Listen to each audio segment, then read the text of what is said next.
This is collage thoughts number 3. Make it stupid. But I'm not like calling you stupid. This is kind of like that phrase, do it scared. But instead of doing something, make something. And instead of your state of being scared, I want the thing that you're making state of becoming to be stupid. But if the word stupid bothers you, here's some alternatives. Make it silly. Make it blah, blah, blah. Make it silly. Make it awkward. Make it cheesy. Make it corny. Make it trash. Make it poorly. Make it childish. Make it simple. Make it rough. Make it ragged. Make it dirty. Make it shitty. Make it poopy. Make it crunchy. Basically, pick any adjective or adverb that implies imperfection and fun and play, as opposed to perfection and taking things too seriously. I've been thinking about this approach to making it stupid ever since I learned about this song called I Believe in a Thing Called Love by The Darkness. It's a really fun and catchy song, and I really like it. And the band said in an interview once that when they wrote the song, they approached it with the intention of writing the stupidest song they could. And with that intention, they made a song that's so much fun to sing along to and to listen to, and it's just a vibe. I believe in a thing called love. Okay, but also, I think I am also kind of saying make it stupid, as in you're a little bit stupid. But not stupid, but rather, maybe a better word is inexperienced. You might not know how to do the things you want to do. So someone somewhere might call you stupid. You yourself might call yourself stupid. Don't do that. You're not stupid. You're figuring things out.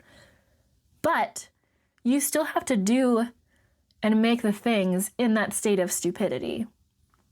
Like you have to cut some magazines up to learn how to cut them up.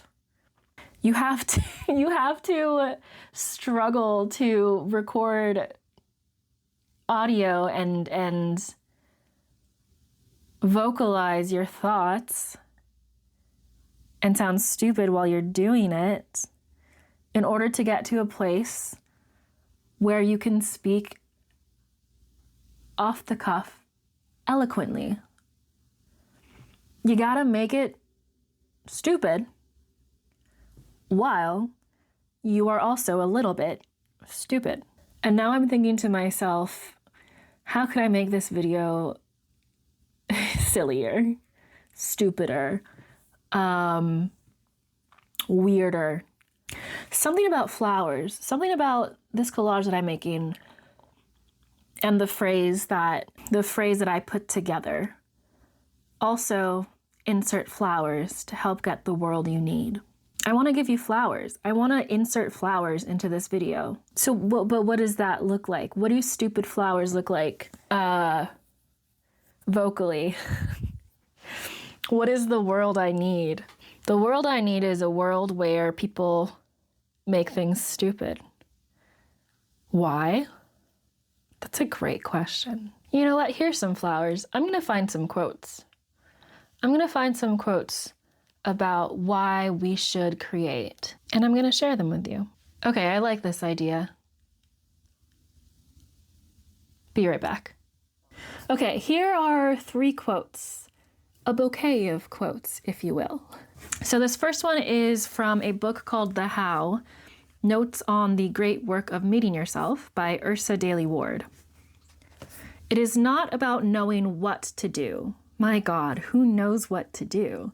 Part of the joy is that we don't know. Most of the experience is learning. The second one is from a book called Just Making by Matali Perkins. At times, we don't know what we're feeling until we make art. The body itself expresses emotion through the creative process. The art speaks as well, and then the mind begins to grasp what the heart is feeling. And last is a quote from Julia Cameron's Walking in This World. It's self-expression, not self-scrutiny or correction, that brings healing and happiness. And I think all three of these quotes together sum up why we should make and why we should make stupid, because it's about the experience and it's about expressing and understanding our emotions. And we do all of that to bring healing and happiness to ourselves and to other people. Ooh, here's another really good quote about being stupid. I don't know who said this, and I don't remember like the first time I ever saw it, but it's a pretty popular quote. Your fear of looking stupid is holding you back. It really is a practice of letting go of that want to be not stupid, letting go of that expectation of making something incredibly profound every time you sit down to make something. It's a practice of choosing to just show up and play and see what unfolds and play with what unfolds and refold it into something else. And I like to think that eventually, after so many times of making it stupid, you'll make it everything you want it to be.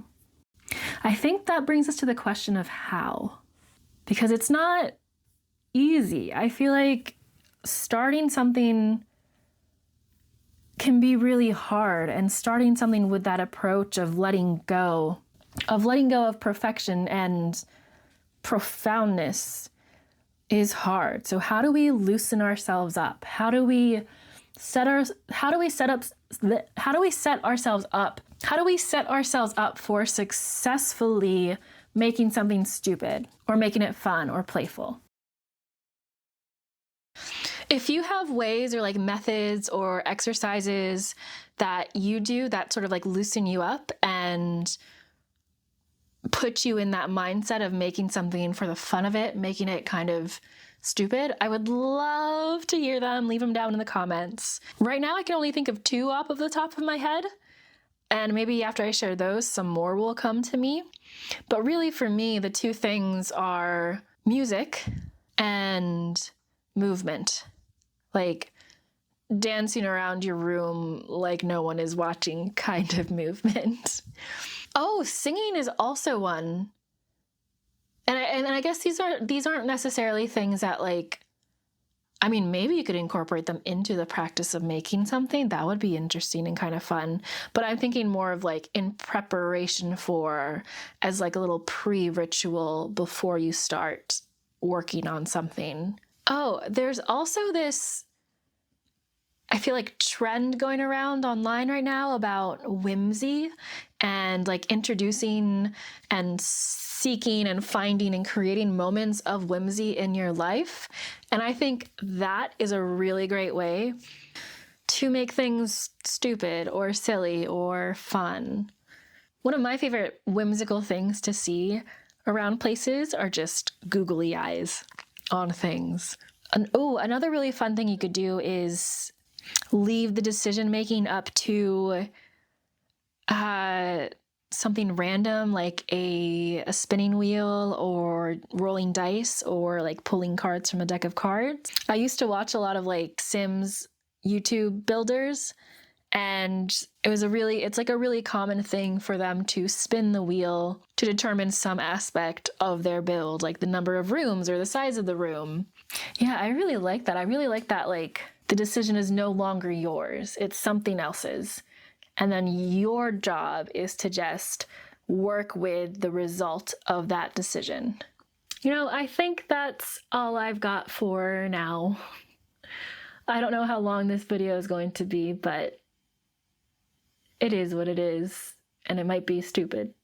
And I definitely made it feeling stupid. So I hope you enjoy. I hope you leave a comment with some of your favorite ways to introduce whimsy or make things stupid. Thanks for listening. This was Collaged Thoughts number 3. Make it stupid.